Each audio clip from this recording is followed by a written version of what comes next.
ಎಲ್ರಿಗೂ ನಮಸ್ಕಾರಗಳು. ನಾನಿವತ್ತು ಕೋಡ್ಬಳೆನ ಮಾಡ್ತಾಯಿದ್ದೀನಿ.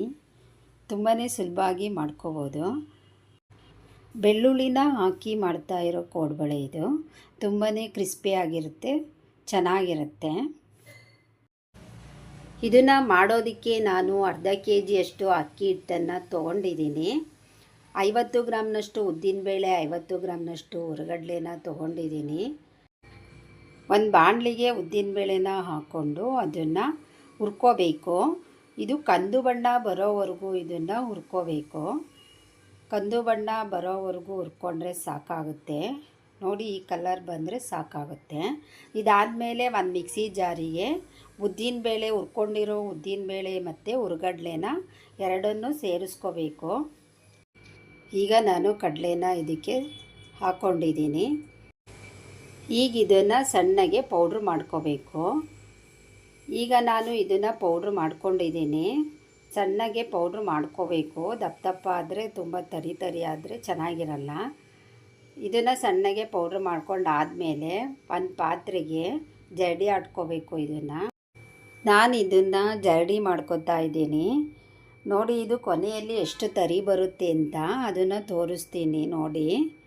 ಇದೆಲ್ಲ ಜರಡಿ ಆದಮೇಲೆ ಕೊನೆಯಲ್ಲಿ ತರಿ ಬರುತ್ತೆ.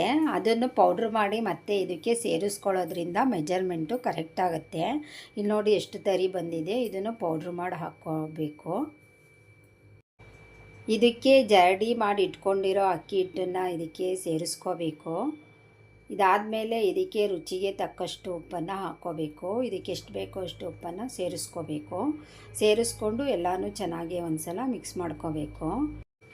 ಇದಾದಮೇಲೆ 1 ಹಿಡಿಯಷ್ಟು ಬೆಳ್ಳುಳ್ಳಿನ ತೊಗೊಂಡಿದ್ದೀನಿ. 1 ಚಮಚದಷ್ಟು ಜೀರಿಗೆ, 2 ಚಮಚದಷ್ಟು ಖಾರದ ಪುಡಿ, 1 ಕಪ್ಪಿನಷ್ಟು ಕಾಯಿ ತುರಿನ ತೊಗೊಂಡಿದ್ದೀನಿ.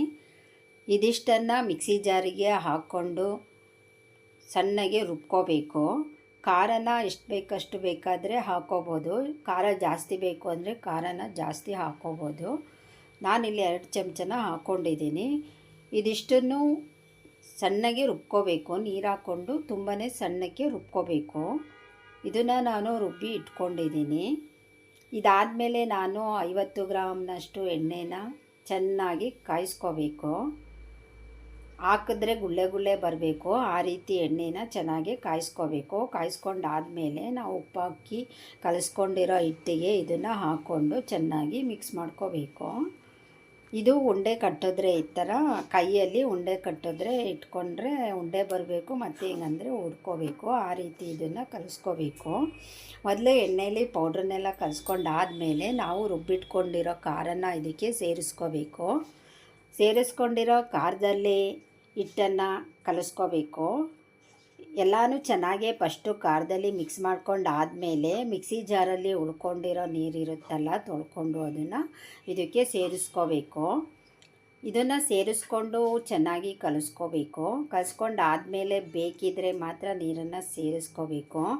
ಆದಷ್ಟು ಹಿಟ್ಟು ಗಟ್ಟಿಯಾಗಿ ಕಲಿಸ್ಕೋಬೇಕು. ಅತಿ ತುಂಬ ತೆಳುಗೂ ಇರಬಾರ್ದು, ತುಂಬ ಗಟ್ಟಿಗೂ ಇರಬಾರ್ದು.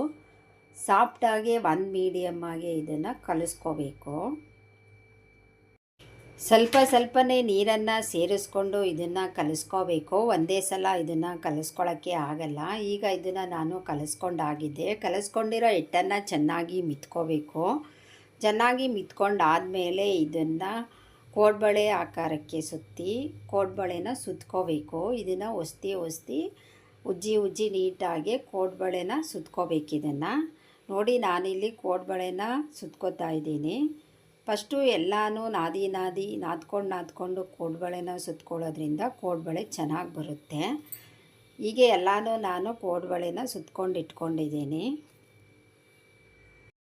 ಜಾಸ್ತಿ ಕೋಡ್ಬಳೆನ ಸುತ್ತಿಟ್ಕೊಂಡಾದಮೇಲೆ ಎಣ್ಣೆನ ಚೆನ್ನಾಗಿ ಕಾಯಿಸ್ಕೋಬೇಕು. ಚೆನ್ನಾಗಿ ಕಾಯಿಸ್ಕೊಂಡಾದಮೇಲೆ ಎಣ್ಣೆಯಲ್ಲಿ ಸಣ್ಣ ಉರಿಯಲ್ಲಿ ಇದನ್ನು ಕೋಡ್ಬಳೆನ ಬೇಯಿಸ್ಕೋಬೇಕು. ತುಂಬಾ ಸಣ್ಣ ಉರಿಯಲ್ಲಿ ಇದನ್ನು ಕೋಡ್ಬಳೆನ ಬೇಯಿಸ್ಕೋಬೇಕು.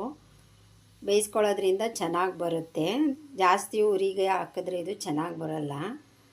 ಸಣ್ಣ ಉರಿಲೇ ಇದನ್ನು ಬೇಯಿಸ್ಕೋಬೇಕು. ಕೋಡ್ಬಳೆ ಬೇಯೋದು ತುಂಬ ನಿಧಾನ ಆಗುತ್ತೆ. ಇದು ನಿಧಾನಕ್ಕೆ ಇದನ್ನು ಬೇಯಿಸ್ಕೊಳ್ಳೋದ್ರಿಂದ ಚೆನ್ನಾಗಿ ಬರುತ್ತೆ. ಒಳಗಡೆ ಎಲ್ಲ ಚೆನ್ನಾಗಿ ಬೆಂದು ಕ್ರಿಸ್ಪಿಯಾಗಿ ಬರುತ್ತೆ.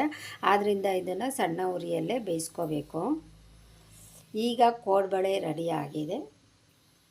ಧನ್ಯವಾದಗಳು.